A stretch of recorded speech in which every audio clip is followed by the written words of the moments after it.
Hey everyone, welcome to the Pan Asia session, Beyond COVID, Lessons Learned and Impacts for the Future. My name is Gayatri Penmatsa, Director of International Giving and Engagement for India. I have the privilege to work with our amazing alumni in India. And I think events such as these are a great way to share university thought leadership with the alumni and bring the alumni together. So thank you all for joining us today. Now, I would like to share a few quick housekeeping items for everyone.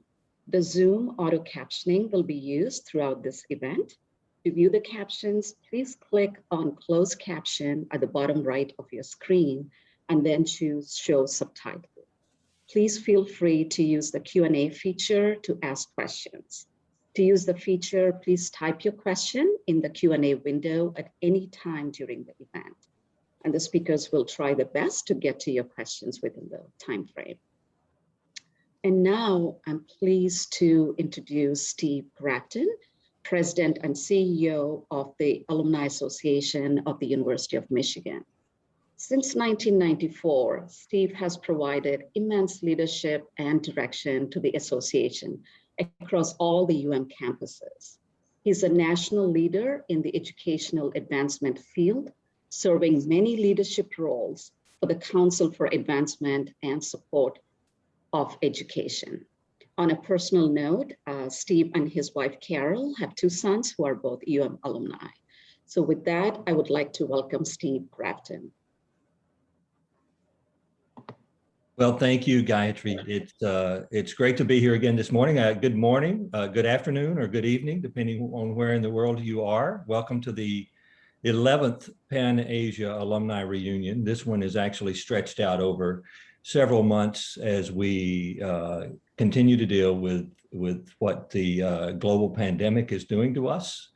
But we are certainly making progress. This year, we are at this event, we have alumni from at least 24 countries registered. The last time I looked, that was how many it is. And so it's great that we're able to engage so many people. It's a wonderful, wonderful thing. I kidded someone earlier and said, I think all of these alumni are coming in just to get inside information about Michigan basketball. What a year it's been there.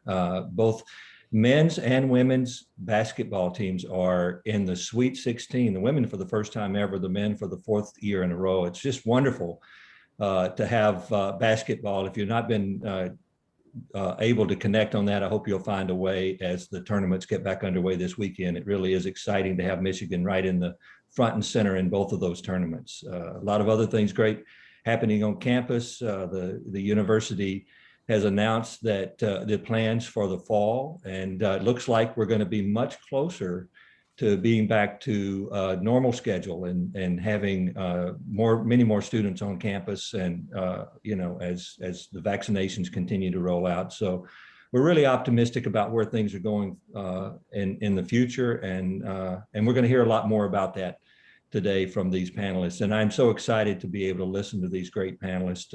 University it just has such a rich treasure chest of expertise and knowledge, and we have some of the best at the University of Michigan today to talk about about COVID-19 and how it's affected us and will continue to affect us. So I look forward to that.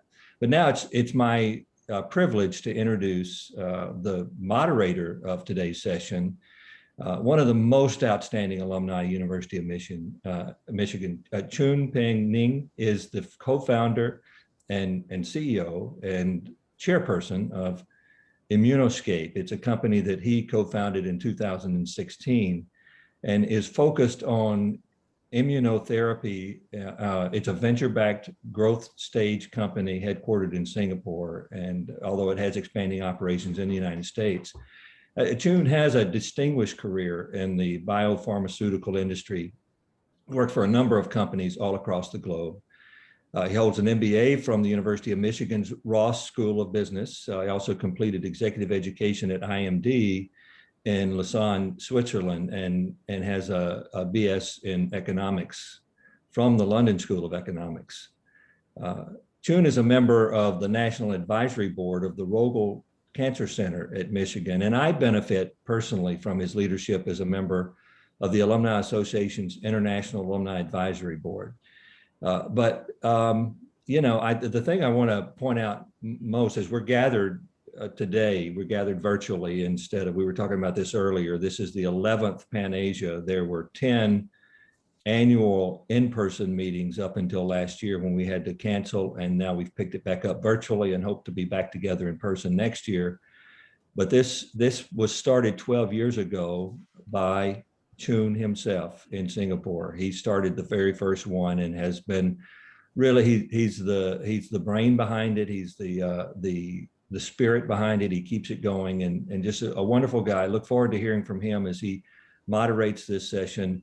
So please join me in welcoming Chun Peng Ning. Hello, everybody, and thank you, Steve, for that very kind introduction. For me, it's homecoming every time I gather with University of Michigan people. So it doesn't matter where you are, but if you are in the community, it feels like home again. So this is how I feel today. And for me today, as I reflect upon the topic at hand about the pandemic we are going through right now, the lessons learned and the impacts for the future, I think about the day-to-day work that I do.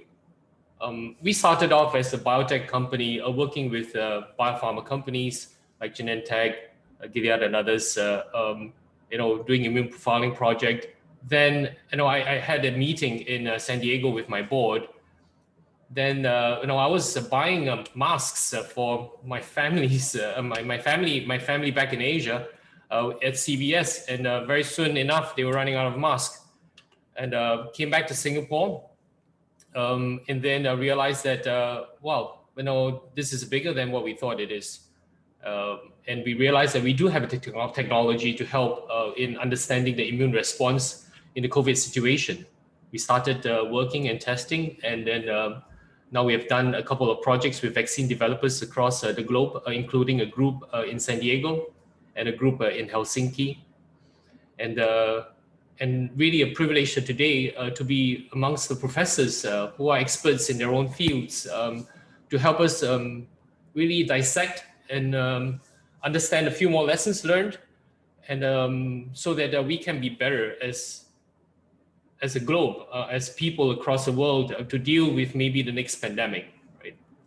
So today, it gives me great pleasure to have the panel members introduce themselves, and we'll start with Professor Herek Clack. Herek. Good morning. It's my pleasure to be here. I'm Herek Clack. I'm an associate professor in civil and environmental engineering at the University of Michigan. And my area of research is particles and aerosols, particularly as they relate to air pollution and infectious disease transmission. Thank you, Herek. And we'll hear from Professor Adam Lauring. Yeah, hi, good morning or good evening. I'm Adam Lauring. I'm an associate professor in the Division of Infectious Diseases and also in the Department of Microbiology and Immunology. My research interest is the evolution and transmission of viruses, particularly respiratory viruses. Thank you. And next we hear from Professor Emily Martin. Hi, I'm Emily Martin. I'm an associate professor of epidemiology at the School of Public Health. My area of research is respiratory virus epidemiology and surveillance and vaccine effectiveness. Thank you, Emily. And let's hear from Professor Krista Wigginton. Hello, everybody. Thanks for having me. I'm an associate professor of environmental engineering in the College of Engineering. My research interests are in detecting viruses in the environment and on their fate. So how they persist in the environment. Thank you so much. So with your permissions, if I can just address you by your first names. Yeah, is that okay? Thank you. And you can just call me Chun. I feel like a student all over again, sitting in the lecture hall, having the professors up front and drinking it all in, just remind me of my times in Ann Arbor, and that has changed my life. and I continue to learn, and really thank the university for assembling such a distinguished panel of speakers to help us understand the topic of COVID, about the lessons learned and how it will impact the future.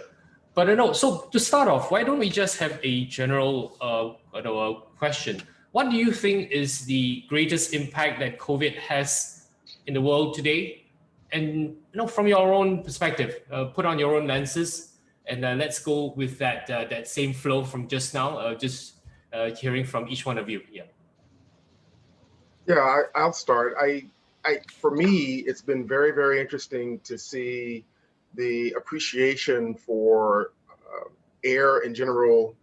Our inability to see a threat and to perceive a threat to ourselves, and our inability generally, and of course this varies from country to country, to manage our protection. So Krista, my colleague in civil and environmental engineering, we're in the same department, but historically we focused on different things. She's focused more on water, and I focus more on air.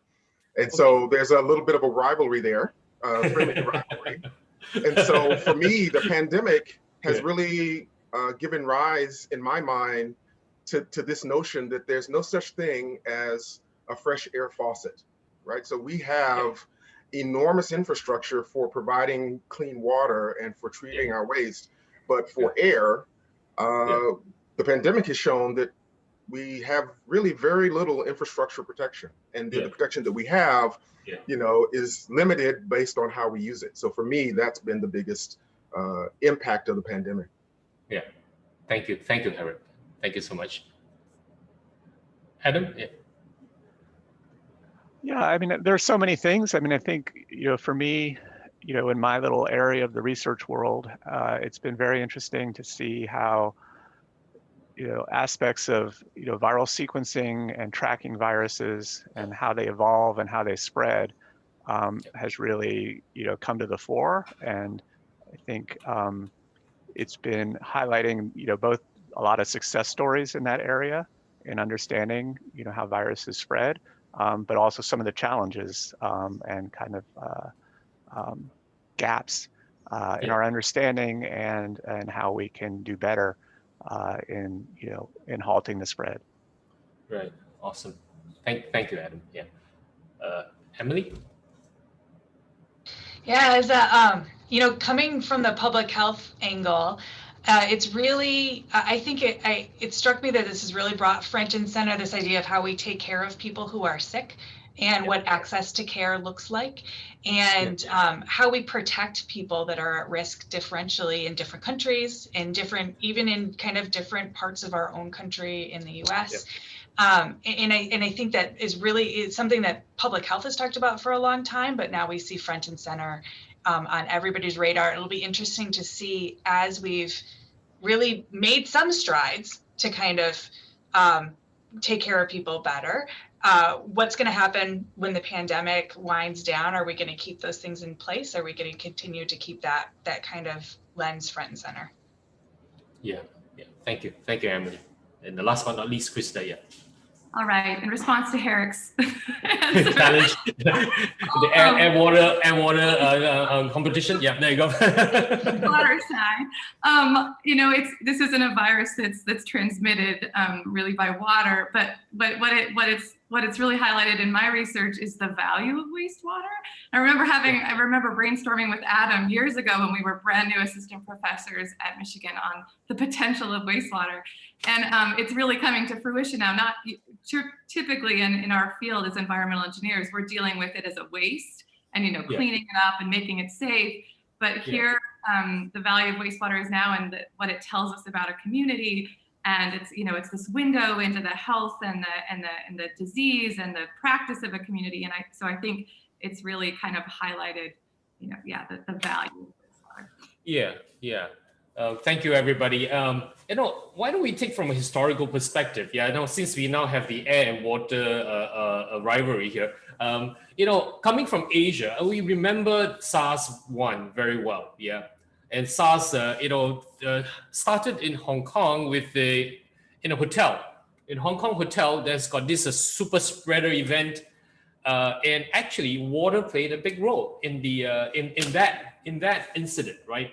And I remember when we first started studying here in Singapore, I was looking for samples to study SARS-CoV-2 or COVID, right? Now, actually, we have healthy individuals that have actually gone through SARS-1 in the hospitals. So we got the nurses and we got the samples in, and we tried to study the difference, right, between SARS, the early SARS, and then to study COVID, and then to compare the differences. But it'll be interesting to hear from your perspective, right, Krista and Herek, right? Krista, you said that this is not so much like the first SARS. It's not waterborne so much. Herek, you're looking at air. It is more of an air transmission. Can we go from there, and then you can share with us your research and then your observation at how this is different? Yeah. Yeah, I guess I'll say and maybe Emily or Adam could contribute to this too. My understanding is that SARS-CoV-2, they've attempted to culture it out of feces.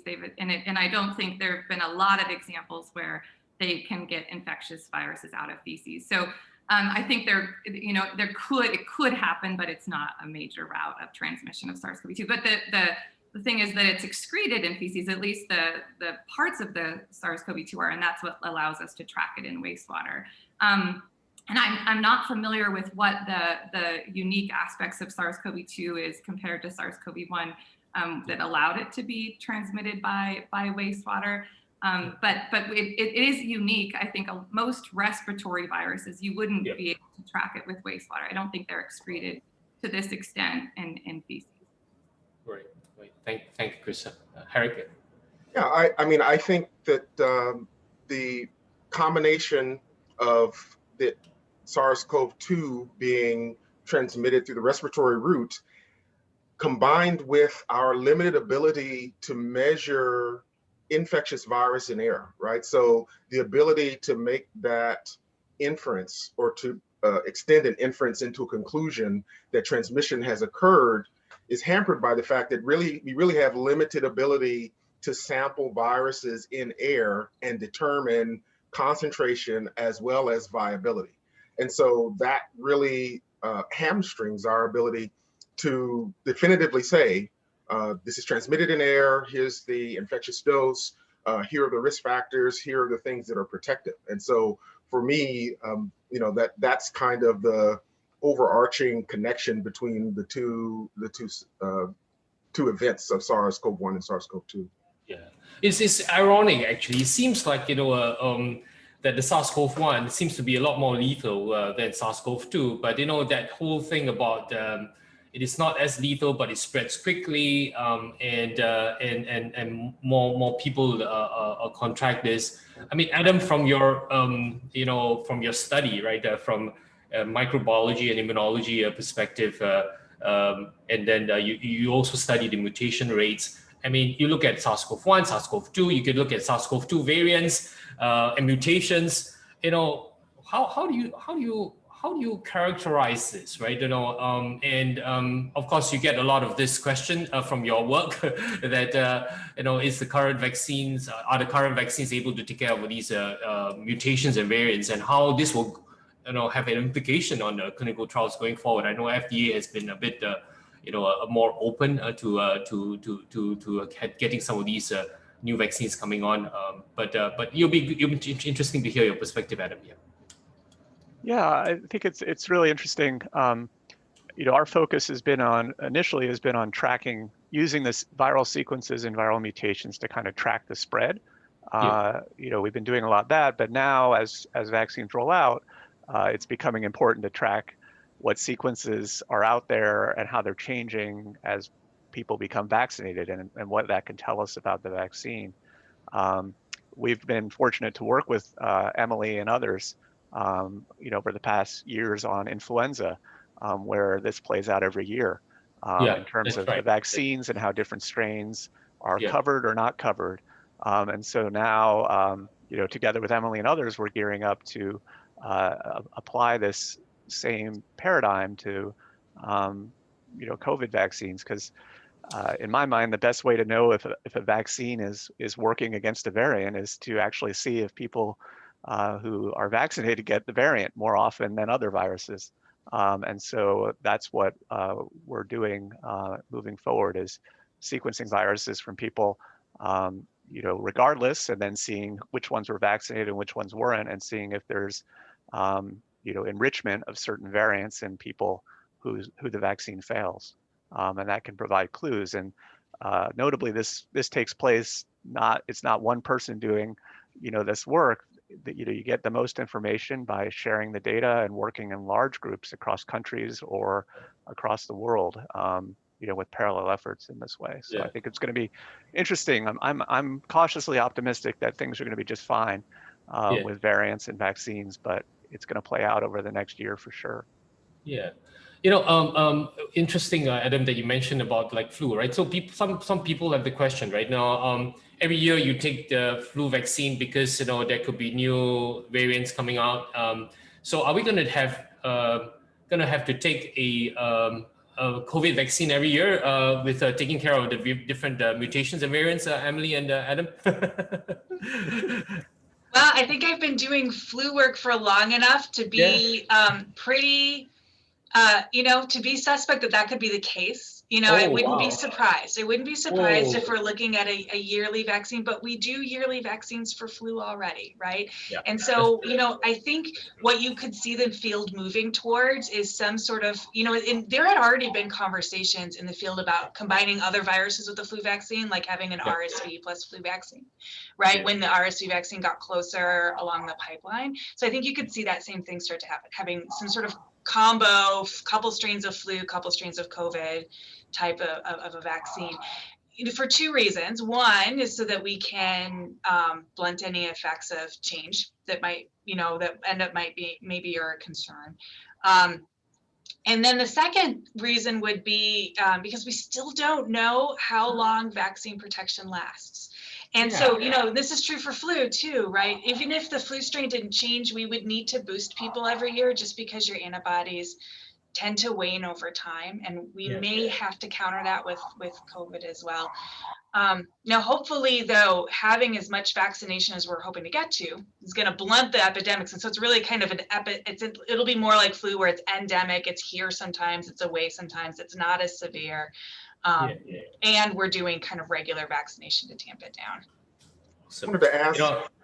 I wanted to ask Emily and Adam, what role do you think the percentage of asymptomatic spread plays? I think, at least for when I think about protection and face masks and behaviors, I just imagine people naturally spacing themselves away from people who they see are sick. And to the extent that that's not the case for a large percentage of people who are infected with SARS-CoV-2, to what extent does that change how we,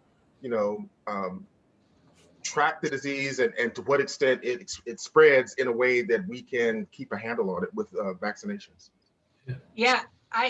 That's a great question. So one of the most frustrating things about SARS-CoV-2 is the degree to which asymptomatic spread is a significant thing. I actually think it took the field a long time to catch up to really thinking about the virus that way, right? Because we've been so used to, in flu, you're sick really fast once you get infected. But this idea of asymptomatic infections causing boosting throughout the population, kind of acting as almost an extra vaccination throughout the population, has been around for a long time with other respiratory viruses. This idea that you get these mild repeat infections throughout. We actually think that about 10% of people in a normal flu year might get infected with the flu. They're just getting infected so mildly that it's not actually, may not even be transmitting, but it's causing this little immune boost. So it'll be interesting to see how the dynamics change. Are we pushing, with vaccination, are we pushing more people into that asymptomatic range? Or are we getting rid of those asymptomatic infections? So it means that you don't have that kind of immune development that's happening, with the exposure to the virus. It's sort of an open question. Amazing. I'm just gonna, this is getting very interesting. And I just want to remind viewers today that there is a button below that says Q&A. And when you key in there, it will pop up in my screen, and then it can participate, in a kind of a back and forth a little bit with your questions. But already some questions are coming in. So this is a very highly relevant question, right? I have this question too. Dong Ping Lin wrote in, and he asked that, do we need a vaccine assessment test? None of these vaccines has demonstrated 100% immunity. So will there be issues if everyone being vaccinated believes that he or she has immunity? I have the same question because, I'm getting my vaccine here in Singapore soon. I want to travel to see my new team in San Diego, visit them in the lab there. But before I travel, my wife will want to make sure that is this vaccine really working? You are going into a land where there's still quite a bit of infection going on.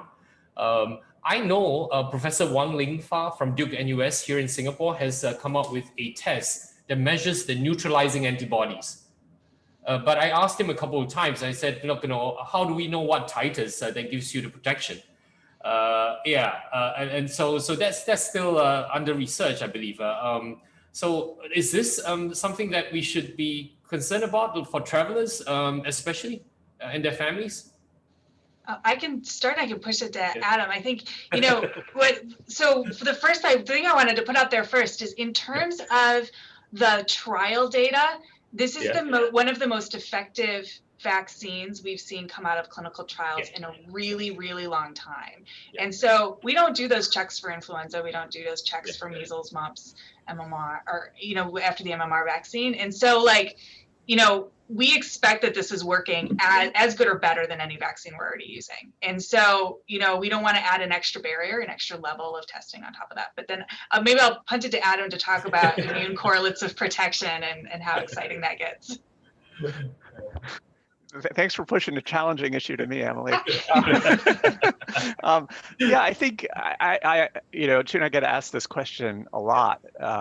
Increasingly, a lot from my physician colleagues. And I think the real challenge is you can get an antibody test, but they're not terribly predictive, right? And so the real challenge is, what if you get, there are people in the vaccine trials, for instance, who, you can check their blood and they'll come up antibody negative. Does that mean that they're not protected? We don't know. Or conversely, you may have a strong antibody, signal, but, they may not have as much protection. And so it highlights an issue with just the tests and what tests and how those tests relate to protection, which is still not clear. And so I think, the message is for now that, vaccination is great. These vaccines work well, regardless of what your blood tells you. And that, until we get better control, we're still going to have to, have other precautions. So, wear your mask when you fly to San Diego, and do everything else to, protect yourself and those around you. Yeah, but then, we're now getting vaccines, right? One dose, Johnson & Johnson is still under, I think it's going to be approved soon, the 2 doses. But how is the data for duration of protection? Because I think we have been rolling out vaccines for quite some time. Do we have an idea, like influenza, 1 year, measles maybe for the rest of your life, but for COVID, we are not sure. So is that data coming out already? Because if we are not testing the protection, if it wanes off and I visit San Diego year after, I might not be protected. So how do we know? So I can tell you how we do this in general, how vaccine effectiveness is sort of measured around all vaccines have some sort of system that look like this. But basically, we find everybody that is getting clinical disease that looks like the infection that you're worried about. So it looks like COVID-19, and you get a specimen from them. Some of them are going to be positive for COVID-19. Some of them are going to be negative. You find out who is vaccinated in each group, and from there you back calculate that vaccine effectiveness number. So that's where every year we hear the flu vaccine this year is 70% effective, 30% effective. Actually, at University of Michigan, we calculate that number every year in partnership with CDC. So we're one of the centers that comes out of. And And it is just this very simple monitoring, surveillance, and comparison that happens throughout the year. And so those systems are being put in, well, they're actually in place and running now to do. So what you can expect to hear is you'll start hearing these regular updates like we would with the flu vaccine, that, we're hearing that SARS-CoV-2 vaccine is, I don't want to say a number just off, because there isn't a number yet, but when those numbers become available, you start hearing reports like you do with the flu vaccine that says X% effective right now. And we can even do it looking specifically at how long ago you were vaccinated. So now we can say, it is X% effective in people that are vaccinated in the last couple of months, but it's X% effective in people that were vaccinated a year ago. And that's where we start getting the warning signs that says, okay, maybe it might be time to start developing a booster. Okay. Good. I think data will slowly come out, and let's see how long that protects. So back still to my trip to San Diego, Herek. So I don't want to be wearing a PPE going into Changi Airport in Singapore and going to flying to LA and driving in my PPE, right? So are these masks, surgical masks, good enough, or should I get those that look like where you are in a toxic environment with these breathables at the side? Yeah. Right. Yeah, so I get this question a lot, and I teach a course, I'm teaching it this semester, where we've carved out 2 weeks to talk about airborne transmission of infectious disease. And, there have been studies that show that the N95 or KN95 masks, the wearer is exposed to 10 to 20 times more particles that flow around the mask, because the mask is poorly fitting, than the particles that flow through. So this is one of the key reasons why N95 and KN95 masks are not being recommended to the general public, because the general public doesn't have access to a fit test program. So physicians and other caregivers get an N95 or KN95 mask, and then they are personally fit to their face to make sure that there is a tight seal. Without that, Interesting. an N95, KN95 mask essentially performs about as well as a surgical mask. Interesting. Wow. Yeah. That's very interesting. So, and Chun, it helps, Chun, that you're clean shaven, unlike Herek. Your mask will fit better. Exactly. The gaps, right? The gaps here, yeah. Right. So I'll shave before I travel. Yeah, that's good. Yeah. Krista, we've got a question coming in from here. I think this must be an alum from a School of Architecture. So ask us about what does this pandemic mean for the future of building designs and wastewater management. So yeah, this is a very specific question from an alumni who is interested. Yeah. Okay, yeah, great. I think, well, like Herek said at the beginning, there's just going to be a lot more attention on air quality, indoor air quality, ventilation, and I'll let Herek maybe talk to that in a minute. I think that's just going to be on everybody's mind with design from here on out more than it's been in the past.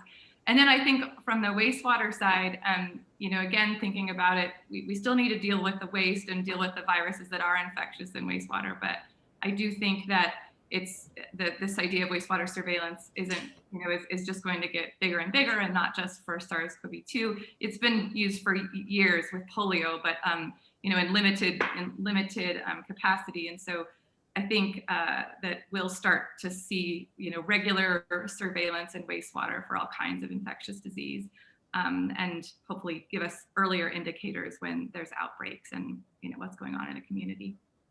Yeah, maybe for another topic, for another webinar, we should talk about water. I tell you, there is another geopolitical problem and a resource issue other than the pandemic. The world is running out of water. It's not just in the developing economies. India here in Asia is having a huge shortage in water. In the west coast of the US, you're going to have the same problem. Singapore spent billions of dollars trying to ensure water security. But that will be for another discussion. Want to move the conversation also into the impact of travels, right? And back to you, Herek. Airline industry, we want to get the world back up, right? People want to travel again, and what do you think will have to be done, right, so that people can feel that they are traveling safely, other than the mask that you talk about, right? You know, any infrastructure that we need to think through. Yeah. Yeah, I mean, I think I think the answer is being held hostage by the limited degree to which we understand the 6 feet or 3 feet or how many people in a room. So for example, we've seen many times in the media numerical or computational model results showing the effect of ventilation, how the air moves in the room and how the particles will move in the room. That's fine, but the reality is on top of that movement, there likely should be overlaid a half-life of the virus, that the virus will only be infectious over a certain period of time, so that it may be that the virus remains viable for such a short period of time that any upgrades to a central ventilation system, this is something you hear a lot, like you hear arenas and movie theaters will often say, oh, we're open for business, we've upgraded our ventilation system. And I honestly never hear any more detail other than we've generically upgraded our ventilation system. And so A, I don't know what that means.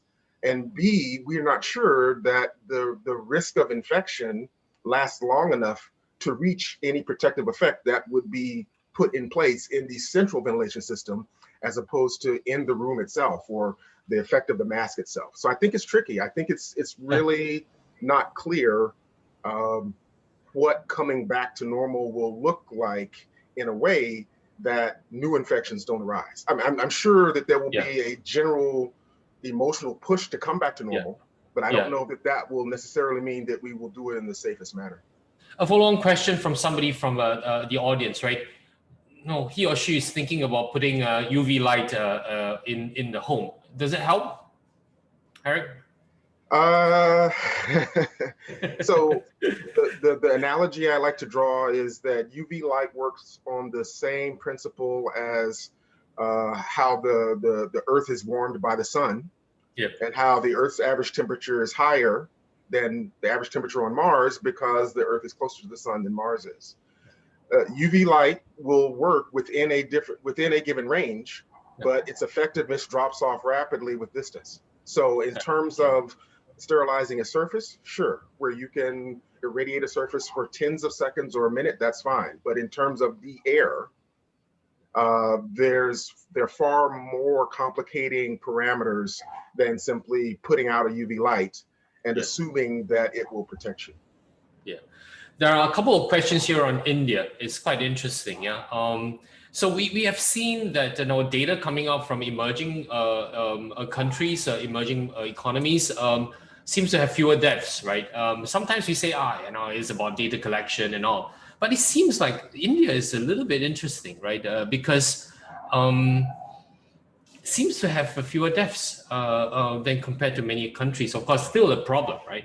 Are there phenotypic differences in terms of COVID infection, meaning the makeup of the different people are different? I know in many diseases there are phenotypic differences. So in COVID, are we seeing that? Somebody, some hypothesis has quoted that I think Kiran wrote here, BCG vaccine given to all Indian kids, may have helped to lower the number of deaths in India. So, any data, any kind of opinion on this? Yeah, there isn't clear evidence coming out yet about phenotypic effects. This is something for respiratory diseases we've actually looked at for decades to try to get a sense of, what are the individual components that predict whether or not somebody is going to react severely to an infection. And the more we dig, the more we find out how complex this is, because what we find is it's not just the infection that you've gotten, it's actually all of your history of every infection and vaccination you've received sort of gives you this individual immune profile. And so even within one area or one country, you're going to have people that react very differently to the same infection because of their history, and being able to understand that and assay it in a fine manner is really, it's really challenging. But then something we've also learned is you also have this intersection of climate and policy as you look in different areas of the world. So you're going to compare people with one profile in one area, people with one profile in another area with a different vaccine policy history, infection circulation history, climate. You know, we see, for instance, influenza in a lot of areas of the world that aren't temperate. You have 2 or 3 influenza seasons a year instead of 1. You know, we see everything sort of changes as you move to different areas of the world. And I guess it's my short way, or my overly long way of saying it's really complicated, and we don't really have something done for it yet. Yeah, true. I would just add to what Emily said about climate. It's not as widely known, but actually the constituents that make up what we think of as air pollution, they actually are virucidal, right? So viruses and bacteria persist for shorter periods of time as the amount of air pollution increases. So that's the conundrum, right? So we don't want air pollution, but air pollution may actually blunt the spread of respiratory viruses, right? So it's, again, like Emily said, it's so complicated. You're right. So I got a question for Adam here. You know, he's sitting cool, looking relaxed there, and I'll just get him to work a little bit. And this question is a difficult conundrum, right? Because the rollout of vaccine in different countries is different. I know I just heard from BBC in my car that the European Union is now arguing with the UK as to who gets how much vaccine. And the rollout of the different companies' vaccine is also uneven. I think my friends in Indonesia and maybe in the Philippines might have access more to the vaccines from China, the Sinovac and the others, right? So for people, I mean, most governments are going to tell you that you have no choice, right? You know, we're going to just give you whatever vaccine that we have, and we know that the clinical trial evidence has got different efficacy level.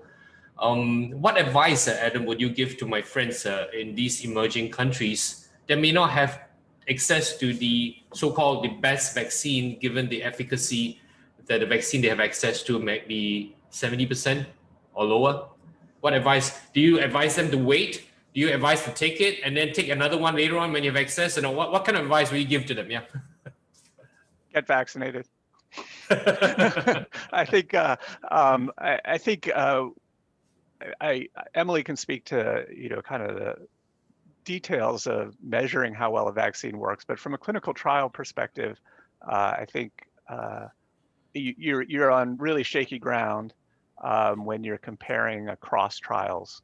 So to say that, you know, for example, the Moderna vaccine was at 94% effective, and then saying, look at the Janssen J&J and say, well, what is that, 72 or something percent, and saying that the Moderna one is a better vaccine.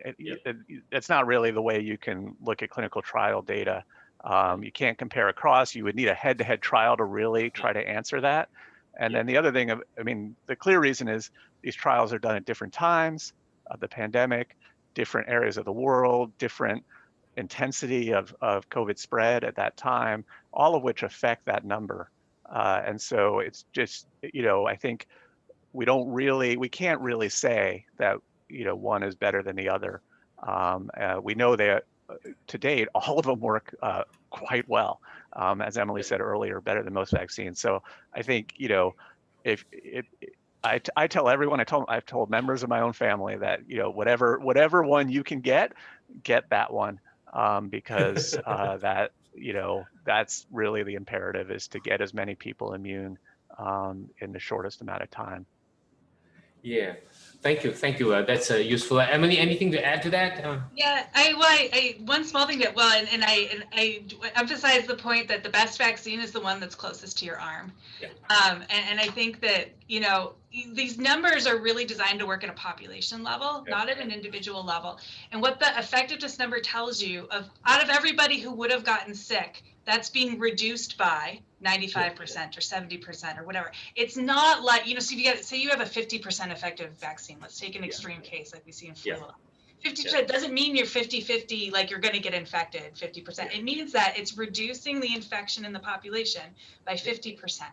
So if you think about the number that way, which is really what the number represents, why take a risk on another month when you've got 0%, right? When you can get 50% protection, your risk of having severe outcomes is being reduced by 50%, 70%, 80%. Those mid-range numbers look a lot more positive when you think about it. It's actually reducing your chance that you're going to have severe infection.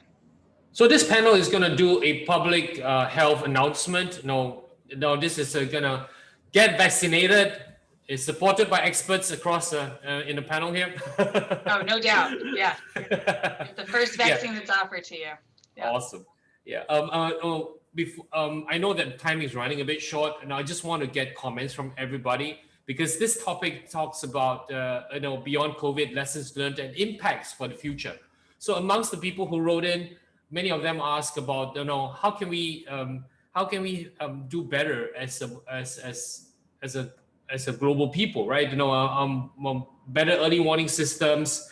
How can we stop or prevent the next pandemic? What will be the impact for the future?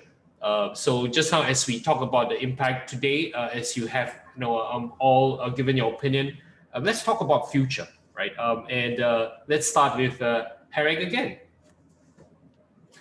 Yeah, I think that really the degree to which this has been a much more global pandemic than SARS-CoV-1, I think that's only driving home the fact that none of us lives on an island, that that any of these events, any of these infectious diseases can come to our shores, even if we're taking all sorts of precautions, if we stop travel. There are other ways that this can spread. And so I think, or at least I hope, that the general population has a greater appreciation now for their own vulnerability, even if they're isolated, even if their country does close down, than perhaps they did before. But I think, my concern is that, as we've seen, public responses have varied country to country, right? So there's some places where people have been very compliant, have practiced social distancing and all of these, and there are other places where people have not. And I think that will lead to a slower kind of recovery, or maybe a lingering vulnerability as compared to if everyone were compliant. Thank you, Herek. Adam?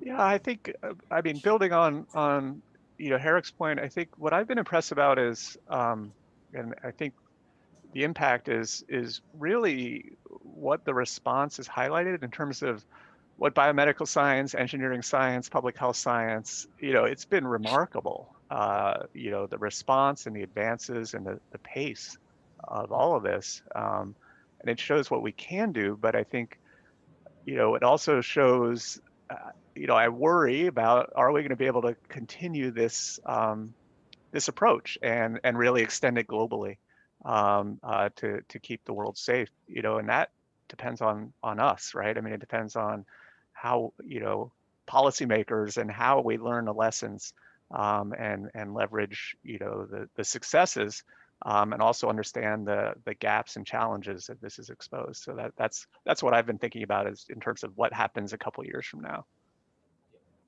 Thank you, Adam. Emily?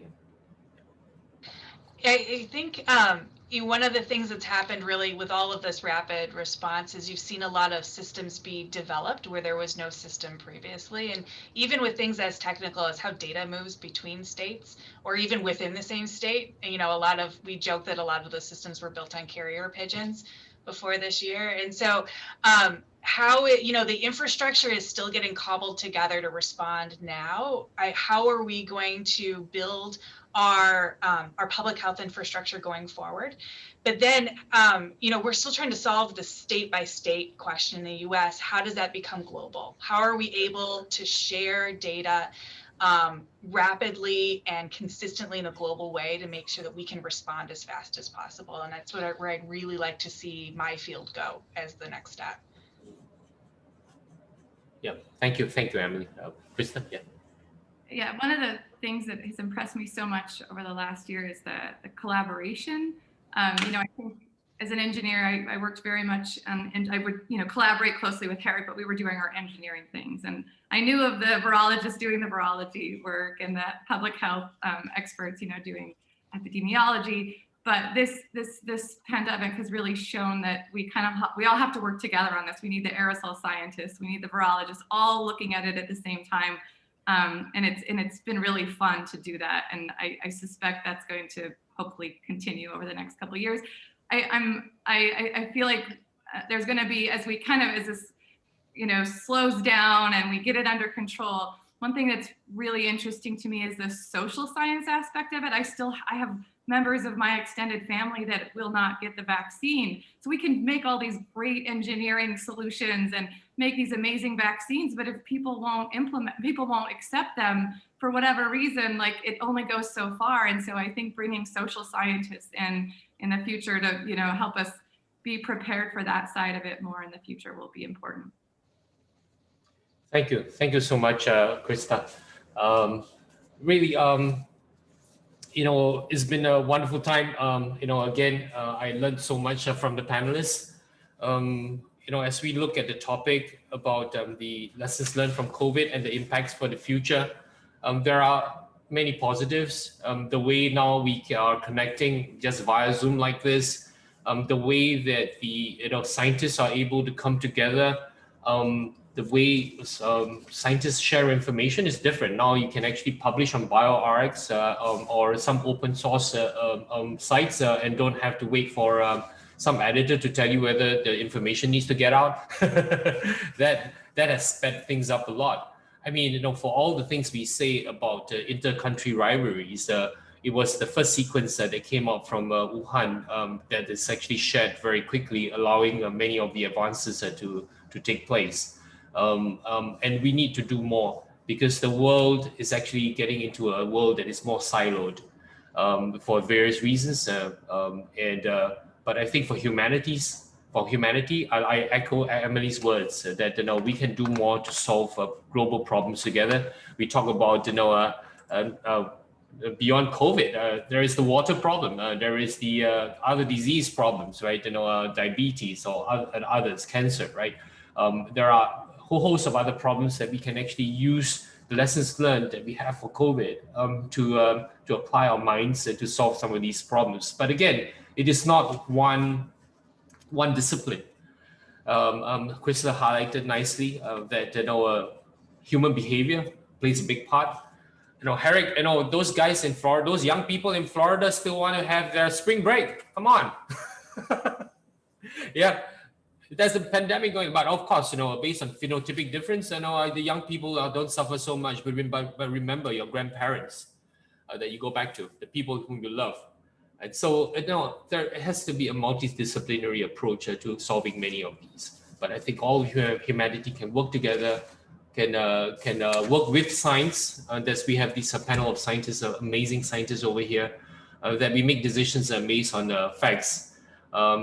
Get to those anti-vaxxers and tell them that science tells you that you should get vaccinated with the vaccines that are closest to you. So it's been a wonderful time, with the rest of the panel. Thank you, Herek, Adam, Krista, and Emily. And also thank the audience for the active participation. I cannot get to all the questions. There's still quite a lot here, but I think we have already hit the time limit, and I would like to hand the time over to Steve. Well, thanks, Chun. What a great job you did. I want to tell you, you really moderated well, kept it fun, and I learned a lot. I think I could spend a lot of time. In fact, I've decided, Herek, instead of wearing a mask, what I'd like to do is just whenever I travel, I'd like to surround myself by Krista, Emily, Adam, and Herek. And I think that you could always just tell me what it is I need to be doing to be safe, and I'd wind up. And Krista, you could always tell me after the fact whether I was successful at it or not, right? This has been really very enlightening. Thank you very much, and a great example of the expertise at our University of Michigan. Speaking of expertise, and it comes from all different parts of campus. I failed to mention in the very beginning the great partnership that we have, not only with the Office of University Development, but our colleagues in Michigan Medical School, School of Public Health, and Michigan Engineering who are part of this as well. I just really appreciate those, particularly those schools and colleges that have partnered with us on this and provided great leadership to make sure that this was a great experience for everyone. So it's been a great partnership all the way around. And you know, the next Pan-Asia event will again be a virtual event. It's going to be on May 25th, sort of the wrap up for Pan-Asia. It's we'll have an update by President Mark Schlissel, a fireside chat with a great friend of the university, Jane Sun, who is CEO of Trip.com Group, the largest online travel agency in China, and also Professor Mary Gallagher. And they're going to be talking about, Professor Gallagher is the director of the Center for Chinese Studies. And the two of them will be talking about challenges and opportunities for travel, you know, both now during the pandemic and also going forward. And so, Chun, you need to make sure that you come back, because I think your question about your trip to San Diego is going to be answered on May 25th. But it has been a great morning. It's been a great session. And you know, the thing that just continues to strike me about when sessions like this, how much the University of Michigan is right in the middle of these critical issues and continue to provide leadership and expertise that make a difference. We all have a lot to be proud about in our university. It really is making a difference, and all of you are making a difference. And so I thank you for what you do every day, where you live and work and play. You are important to our university, and we really appreciate you and hope that you'll let us know whenever we can be helpful to you. I look forward to seeing you all, or at least being with you virtually on May the 25th. And until then, go blue.